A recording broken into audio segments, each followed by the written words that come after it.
That's my 92 Nissan Skyline GTR, and I'm going to show you what to look for if you want to buy one.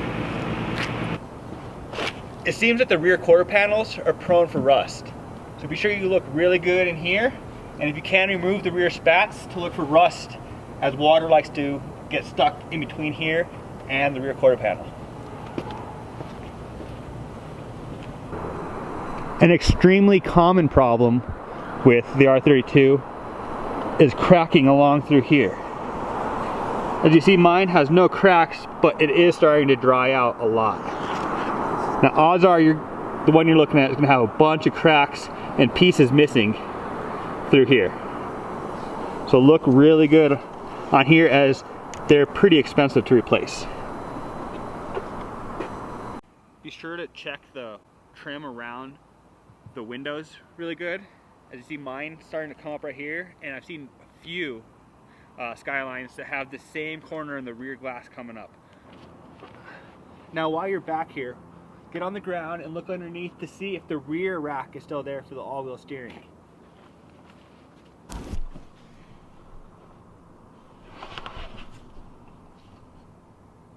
As you see, there's mine. It's still hooked up.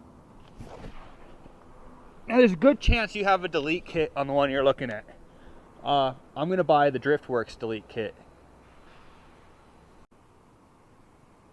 As far as the front of the car goes, check, see what headlights you have.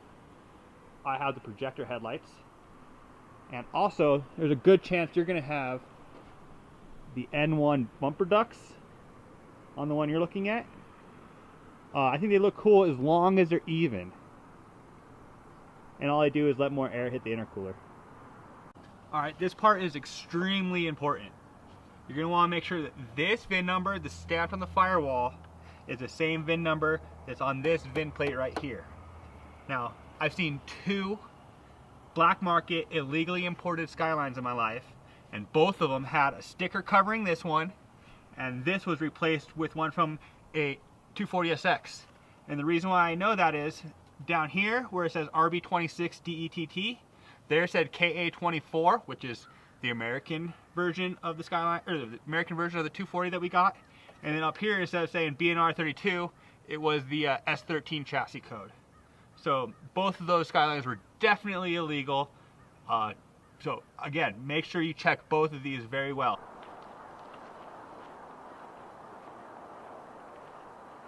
So after we've done a really good walk around of the body, we can move to the inside of the car. We'll start on the driver's side. So we'll start with the gauge cluster. This is the factory one that goes to 180. Now, if you can, find one that has the factory cluster, so then you have a better idea of what the actual kilometers are.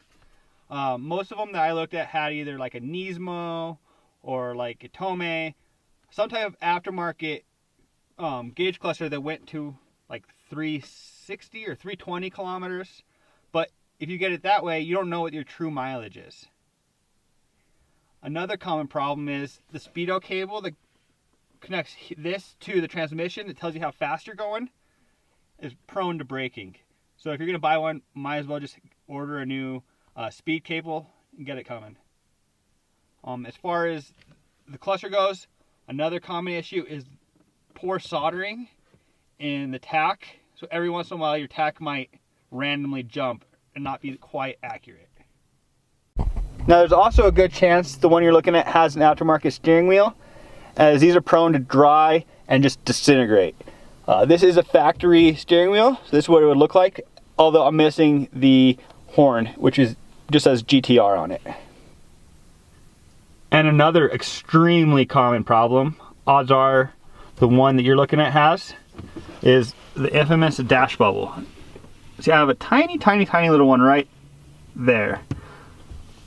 But the odds are yours is going to have a dash bubble as well. So I've seen a few Skylines now that the rear seats, the rear seat belts won't retract.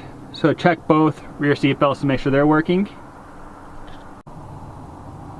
As you see, my C-pillars are bubbling and coming apart. It's pretty common. Check yours. See right here. And another place that's prone for bubbles is along here on the door, and then this part likes to come off. Another extremely common problem is the clock not working.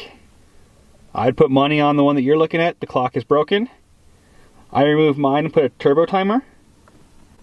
I also removed my radio, as my radio did not, or this car does not have the AM/FM converter, so I can't pick up our radio signals anyways. Another thing you're going to want to do is come onto the passenger side and remove this kick panel right here. This is where the ECU is, and it's very common to have either a aftermarket ECU or a reflashed ECU. In my case, I have the factory ECU, but it's been reflashed by Blitz. Now when it comes time to test drive it, I would recommend driving it when it's cold and up to operating temperature, just so you can see what the transmission feels like. Third and fourth gear aren't the best in the R32, so make sure you do some downshifts as well. My transmission's pretty good. Every once in a while I get a little crunchy, grinding feeling. So a quick recap. Most common things on the outside will be cracking of this piece right here, the trim.